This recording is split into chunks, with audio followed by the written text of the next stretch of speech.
Bismillahirrahmanirrahim. Ila hadratin Nabi Muhammad Mustafa sallallahu alaihi wasallam wa ala alihi wa ashabihi al-kiram wa tabi'in wa tabi'in wa man tabi'ahum bi ihsanin ila yaumiddin. Wa khususan li muallif hadzal kitab al-Imam Muhammad bin Yusuf As-Sanusi rahimahullah taala, masyayikhina ajma'in wa walidina al-Fatihah. أعوذ بالله من الشيطان الرجيم بسم الله الرحمن الرحيم الحمد لله رب العالمين الرحمن الرحيم مالك يوم الدين إياك نعبد وإياك نستعين اهدنا الصراط المستقيم صراط الذين أنعمت عليهم غير المغضوب عليهم ولا الضالين آمين.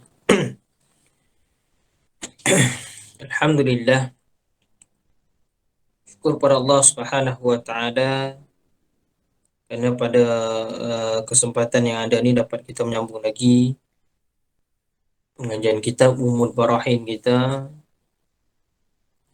InsyaAllah kita pergi kepada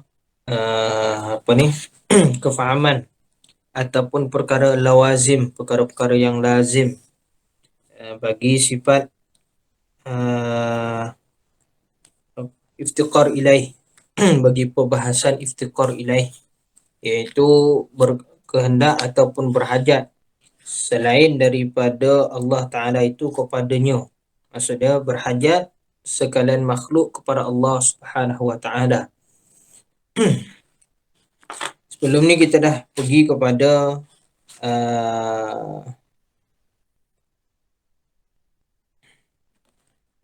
dia punya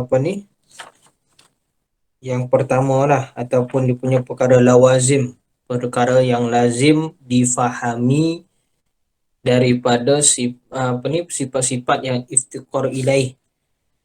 Yang mana iftiqar ilaih itu terkandung padanya 9 sifat wajib, 9 sifat mustahil. Yang mana sifat wajib tu ada disebut oleh Tuan Pengarang dekat dalam kitab tu iaitu sifat wahdaniyah, qudrah, iradah, ilmun, hayah, kaunuhu qadiran, kaunuhu muridan, kaunuhu aliman, kaunuhu hayyan. Kenapa dimasukkan pada tersebut? Kenapa dinisbahkan 9 sifat wajib ni kepada iftiqar ilaih?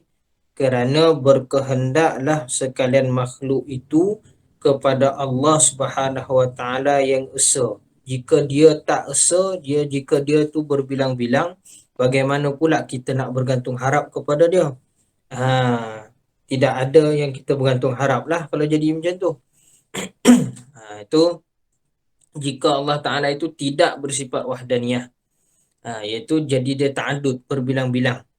Jadi wajiblah Allah Ta'ala itu bersifat dengan sifat wahdaniyah, dan sifat wahdaniyah ini terkandung dalam makna iftiqar ilaih, iaitu berhajat kita kepada Allah Ta'ala. Baik, qudrah, iradah, ilmun, hayah, kaunuhu qadiran, kaunuhu muridan, kaunuhu aliman, kaunuhu hayyan ni, di situ kita dah cerita sebelum ni iaitu Allah Subhanahu Wa Ta'ala itu melakukan ataupun menjadikan atau tidak menjadikan sesuatu tu kerana kuasa dia. Allah Ta'ala itu maha berkuasa, dan kuasa Allah Ta'ala itu selari ataupun sepakat dengan kehendaknya.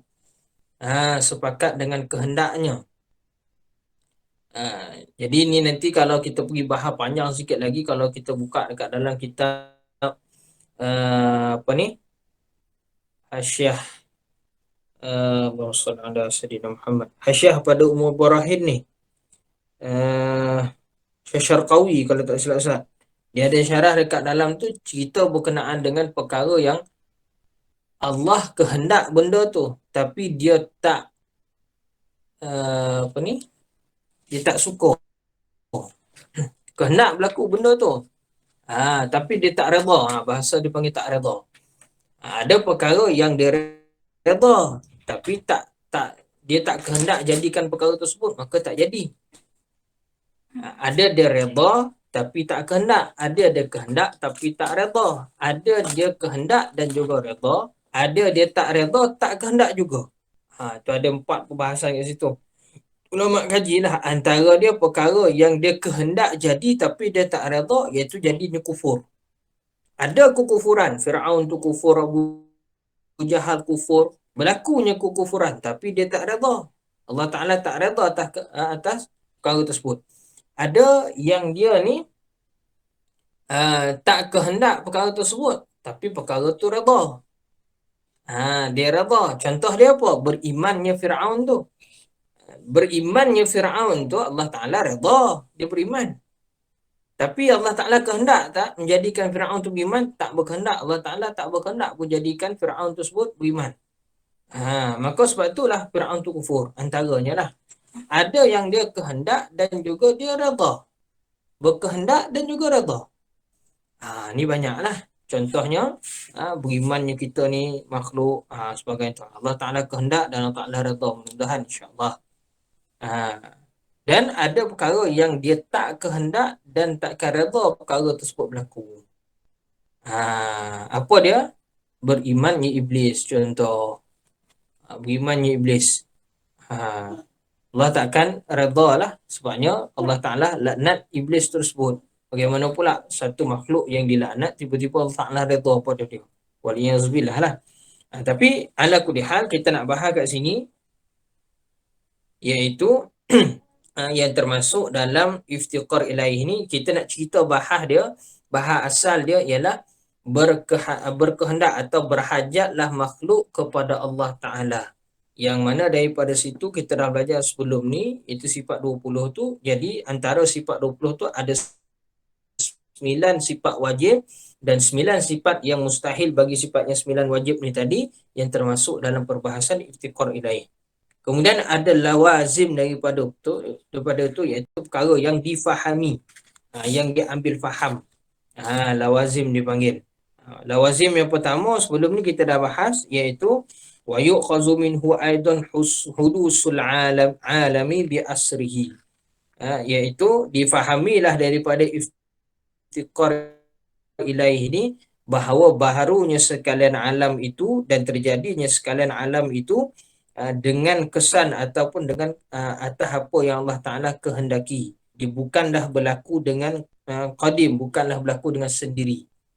Alam ni bukan berlaku dengan sendiri, tetapi dia dijadikan oleh Allah Ta'ala. Termasuklah kita. Dan Syekh dah bawa bukti kat situ. Izkana syai'un minhu qadiman lakana zalika syai' mustaghniyan anhu ta'ala. Ini kerana jikalah alam ini juga qadim, iaitu ada tanpa permulaan, nescaya alam ini tidak berhajat kepada Allah Ta'ala. Iaitu nescaya alam ini pun jadi istighna juga. Kaifa, bagaimana boleh jadi macam tu? Wa huwa allazi yajibu an yaftakiru ilaihi kullu ma siwa.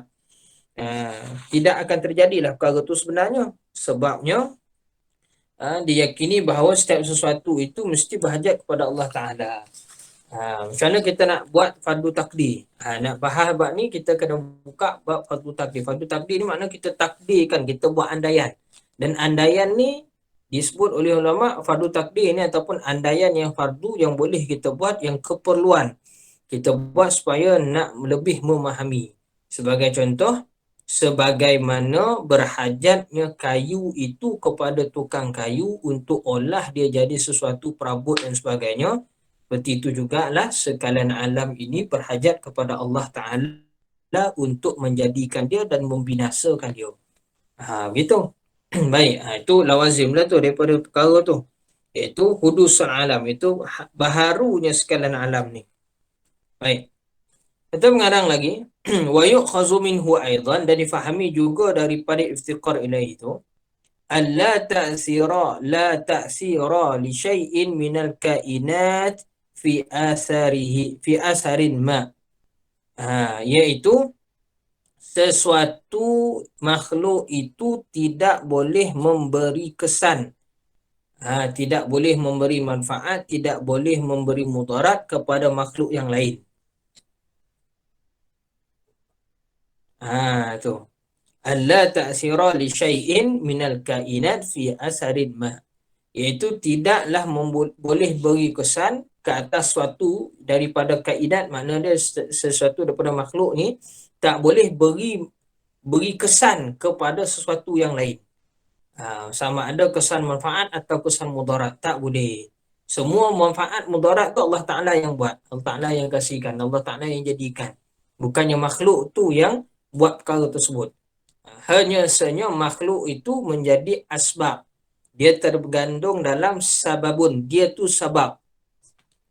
Allah Ta'ala, dan makhluk itu juga boleh jadi musabbab, dia tu sendiri sebab, dan dia tu juga boleh jadi pelaku kepada sebab, musabbab.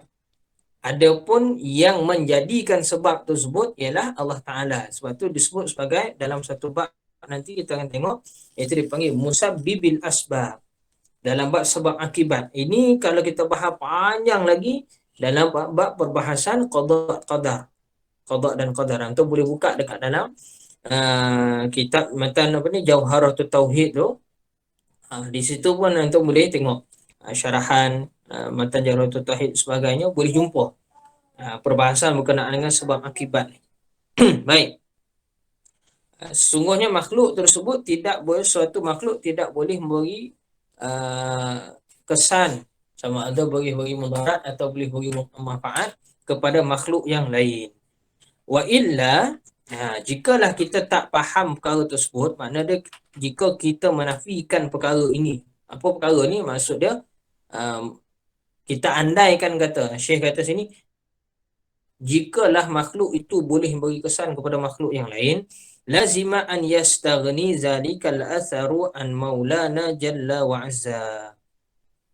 Nescaya benda tersebut tidak berhajat juga kepada Allah Ta'ala yang menjadikan dia. Lazima an yastaghni zalik, zalikal atharu, iaitu kesan tu, nescaya kesan tu sendiri akan jadi Tuhan. Bahasa mudah kita nak faham lah. Maksudnya dia tak berhajat kepada Tuhan. Kaifa, bagaimana boleh jadi begitu? Wa huwa allazi yaftakiru ilaihi kullu ma siwahu umuman. Sungguhnya hanya sesuatu perkara itu semuanya terjadi atas memerlukan kepada Allah Ta'ala menjadikan perkara tersebut. Itu secara umum. Wa ala kulli hal, Syekh kata secara ringkas mudah dia, haza in qaddarta anna syai'an minal kainati yu'athiru bi tab'ihi. Perkara ini mustahil.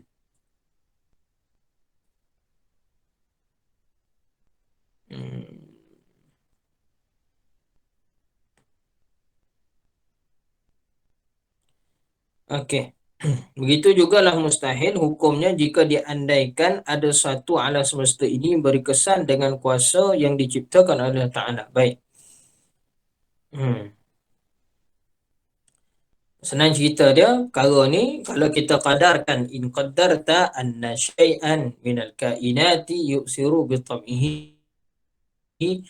wa amma in qaddartahu mu'assiran bi quwwatin ja'alaha Allahu fihi kama yaz'amuhu katsirun minal jahalah wa zalika muhalun aidan. Baik. Yang kita sebut tadi, iaitu jika suatu makhluk itu boleh beri kesan kepada makhluk yang lain secara semula jadi. Satu makhluk memberi kesan kepada makhluk secara semula jadi. Ini mustahil. Dalam satu ni pula, dalam perbahasan seterusnya pula, Syekh kata, kalau kita pandang pada sudut yang satu lagi, iaitu ada sebahagian orang yang Syekh sebut kat sini, iaitu puak-puak Mu'tazilah. Puak-puak Mu'tazilah. Dia nak menolak pahaman Mu'tazilah, yang mana Mu'tazilah memahami bahawa setiap sesuatu tu boleh memberi kesan kepada sesuatu yang lain dengan kekuatan yang Allah ciptakan kepada sesuatu tersebut. Nampak tak? Itu pun sebenarnya Hanya kalau kita tengok dari segi logik, macam betul pula dia cakap gitu. Sebabnya apa? Contoh kalau kita ambil pisau. Ni musim korban baru ni kan. Kita ambil pisau. Pisau tu tajam. Pisau tu tajam. Secara zahir kita nampak pisau tu ada kekuatan pada dia yang Allah Ta'ala ciptakan dia, iaitu kekuatan apa? Memotong. Kekuatan memotong. Jadi dia pun bila kita ambil pisau tu, kita sembelih binatang tu, kambing ke lembu ke apa, terpotonglah leher kambing ataupun terpotonglah leher lembu tersebut. Soalan dia, adakah terpotongnya leher lembu ataupun kambing tu tadi dengan kekuatan memotong yang Allah Ta'ala letakkan pada pisau, ataupun sebenarnya putusnya leher itu tadi, mana urat halkum murid itu, mana terpotongnya leher itu kan, dengan takdir yang Allah Ta'ala tentukan ke atas leher tersebut. Jadi Mu'tazilah faham mana? Dia faham bahawa leher itu terpotong dengan sebab pisau tu yang memotong. Kerana apa? Kerana pada pisau tu Allah Ta'ala letakkan sifat kekuatan pada dia. Apa kekuatan apa? Kekuatan memotong. Fahaman ni pun sebenarnya salah. Kenapa pula Syekh kata salah? Kerana dia masih lagi menisbahkan makhluk tu boleh melakukan perbuatannya sendiri. Walaupun memang pada asal kekuatan tu Allah Ta'ala bagi, tapi bukan makhluk tu yang menghasilkan perbuatan tersebut. Berdasarkan daripada kekuatan yang Allah Ta'ala bagi kepada dia, kuwah, satu kekuatan, satu keupayaan yang Allah Ta'ala bagi pada dia tadi, bukan dengan keupayaan tu boleh menjadikan hasil. Hasil tu tetap Allah Ta'ala jadikan. Tapi sebahagian orang faham bahawa dengan usaha yang ada ataupun dengan kekuatan yang diberikan, maka menjadikan hasil. Maka sebab tu salah. Syekh minta kita tolak perkara tersebut. Amma in qaddartahu mu'assiran buquwatin ja'alaha Allahu fihi kama yaz'amuhu kasiru minal jahalati fazalika muhalun aidan. Adapun jikalah kita kadarkan, makna kita fikirkan, ni dipanggil padu takdir, ni kita takdir, kita fikir-fikir, renung-renung, bahawa sesuatu itu boleh memberikan kesan kepada suatu yang lain dengan kekuatan yang Allah Ta'ala berikan kepada dia, maka ini pun mustahil juga. Mustahil juga. Kenapa?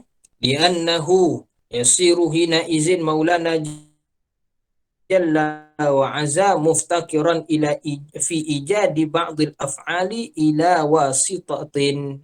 Nampak?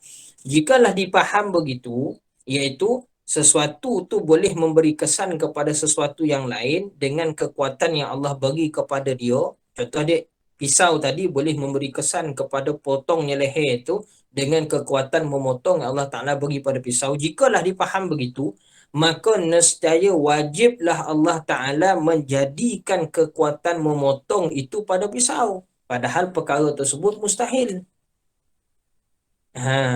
Nescaya di situ jadi Allah Ta'ala itu satu keperluan. Allah Ta'ala jadi berhajat, muftaqiran. Maksudnya dia jadi satu keperluan pula nak menjadikan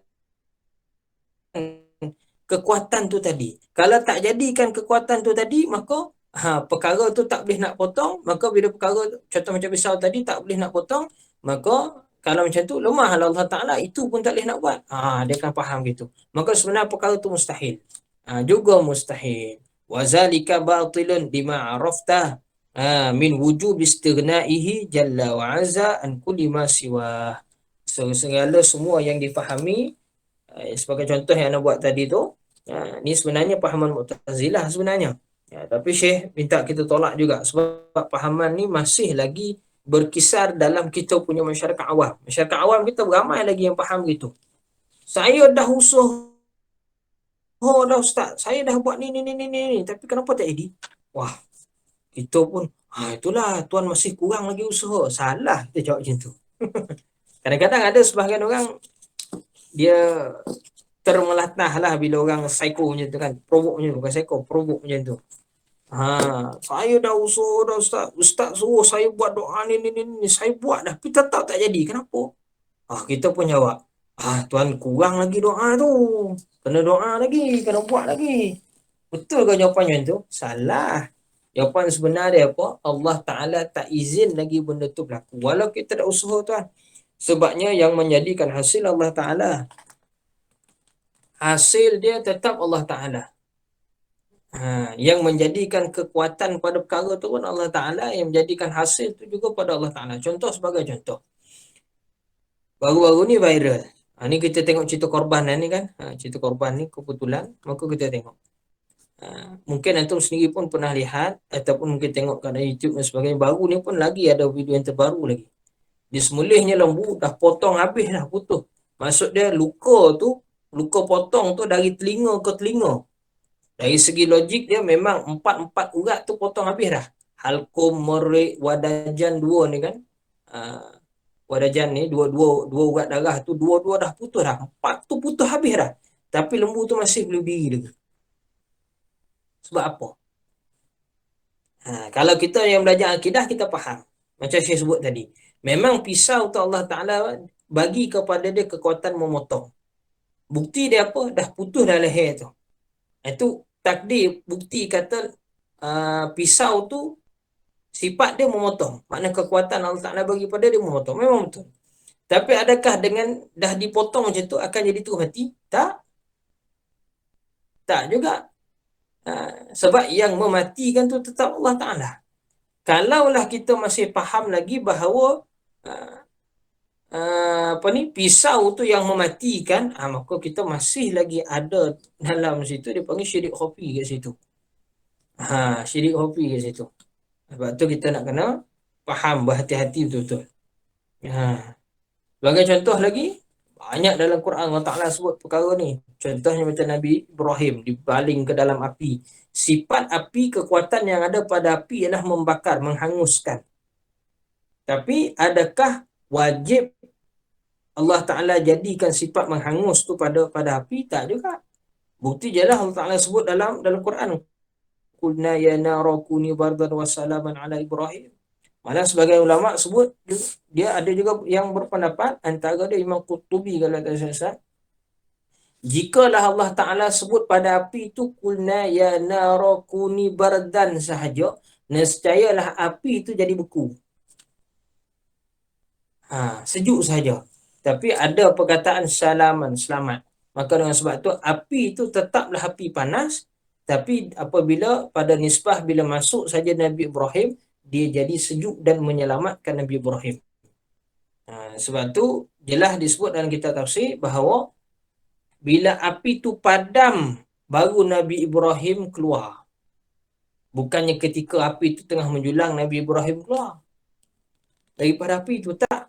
Api tu dah padam baru Nabi Ibrahim keluar. Baru orang nampak Nabi Ibrahim keluar. Tu. Jadi Nabi Ibrahim duduk kat dalam api tu. Macam kita lah duduk dalam rumah. Duduk dalam rumah ada aircon lagi contoh lah, sebagai contoh. Ibarat dia begitu. Selamat, tak ada gangguan apa. Kemudian sejuk kat dalam tu. Baik. Itu adalah perbahasan para ulama. Dengan sebab kita nak faham tadi bahawa walaupun kekuatan itu Allah Ta'ala ciptakan ke atas suatu makhluk tersebut, itu tetap dijadikan sebagai hanya sebab sahaja. Sebab dan musabab. Sebab yang Allah Ta'ala ciptakan, dan Allah Ta'ala ciptakan pelaku kepada sebab, dipanggil musabab. Tapi yang menjadikan perkara tu hasil ataupun tidak tetap Allah Ta'ala. Kerana dialah musabbibil asbab. Dialah yang menciptakan sebab, dan dia jugalah yang menjadikan yang musabab tu tadi, si pelaku sebab. Maka hasil dia tetap akhir pada Allah Ta'ala juga.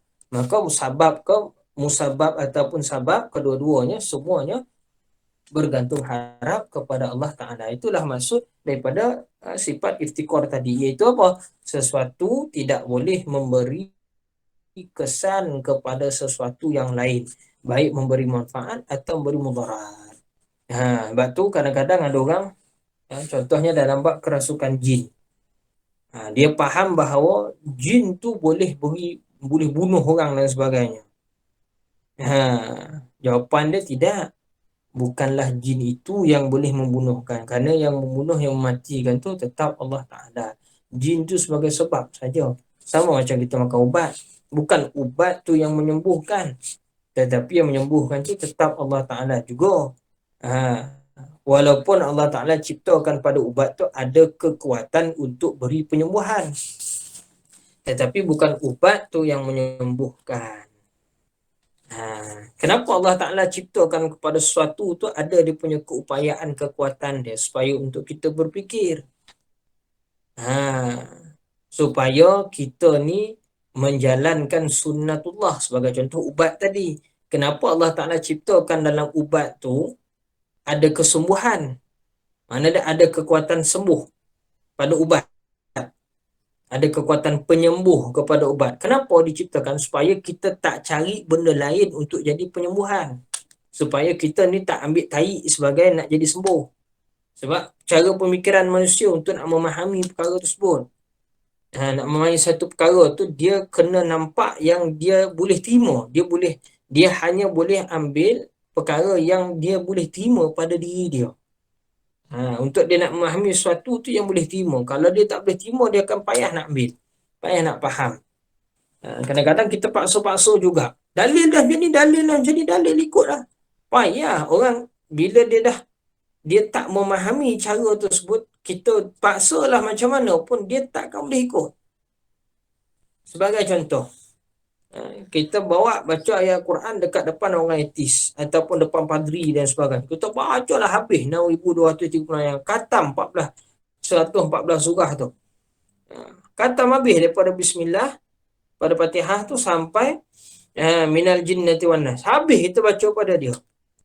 Kalau dia tak faham, dia tak boleh nak menerima, tetap juga dia tak nak masuk Islam. Sama juga orang yang kerasukan jin. Kita bacalah ayat Quran macam mana sekalipun, jika Allah Ta'ala tak kehendak jin tu keluar, maka dia tak keluar. Malah jin tu boleh lawan kita balik, dia tergelak balik pada kita contoh. Sebab tu nak kena faham sungguh dalam bab perkara tersebut. Bukanlah ayat Al-Quran yang memberi manfaat dan bukanlah ayat Quran yang boleh beri mudarat, melainkan yang beri manfaat, beri mudarat tu ialah Allah Ta'ala jua. Hanya sahaja kita ni disuruh untuk berusaha berikhtiar. Tapi usaha ikhtiar kita tu bukan juga menjadikan hasil. Bukanlah menjadikan hasil sebenarnya. Kerana hasil tu Allah Ta'ala juga yang jadikan.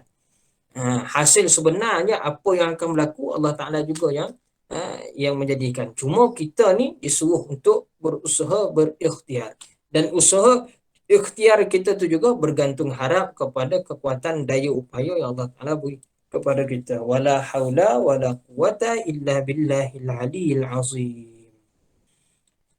Baik. Faqad bana laka tadammunu qawli la ilaha illallah li aqsamis salasati allati yajibu 'ala al-mukallafi ma'rifatuha fi haqqi maulana jalla wa 'azza wa hiya ma yajibu fi haqqihi ta'ala wa ma yastahil wa ma yajuzu. Dan dengan keterangan ini maka nyatalah kalimah la ilaha illallah itu merangkumi ketiga-tiga perkara yang wajib diketahui oleh setiap mukallaf itu, iaitu sifat-sifat yang wajib bagi Allah Ta'ala ada 20 tu, dan sifat-sifat mustahil bagi Allah Ta'ala ada 20 juga, lawan pada yang wajib tadi. Kemudian sifat harus yang satu. Wallahu Ta'ala a'lamu bis-shawab. Baru habis pembahasan la ilaha illallah. Yang mana nak bahas la ilaha illallah ni, ulama dia buat kaedah sipir dia, ada istighna, ada iftiqar. Maka dalam istighna ada 11 sifat. Sifat wajib, sifat mustahil juga, lawan pada sebelah tu lah. Kemudian iftiqar ada 9 sifat wajib. Dan ada sifat harus, satu padanya. Maka digabungkan pada di situ, kalau mengikut kiraan daripada Syekh apa ni, Matan Aqidatul Awam tu, Syekh Ahmad Marzuki tu, dia sebut bahawa ada 41 simpulan iman pada perkara tersebut, pada kalimah la ilaha illallah. Iaitu 20 sifat wajib, 20 sifat mustahil bagi Allah, 1 sifat harus. Maka ada 41 simpulan iman di situ. Simpulan ni makna dia dirumus, rumusan dia tu. Rumusan yang wajib diketahui oleh setiap para mukallaf. Setiap mukallaf. Kita dah bahas dah kan pada awal-awal, yajibu ala kulli mukallafin an ya'rifa ma yajibu fi haqqi jalla wa azza wa ma yastahilu wa ma yajuzu anhu. Itu matan yang awal-awal saya sebut tu. Wajiblah ke atas setiap mukallaf itu mengetahui barang yang wajib bagi Allah Subhanahu Wa Taala, mustahil daripadanya dan harus ke atasnya. Tu. Dan yang termasuk dalam tu apa? Diringkas, dirumuskan, diambil daripada kalimah la ilaha illallah sebenarnya. Nanti kita tengok pula pada bab perbahasan Muhammadur Rasulullah. Allah Ta'ala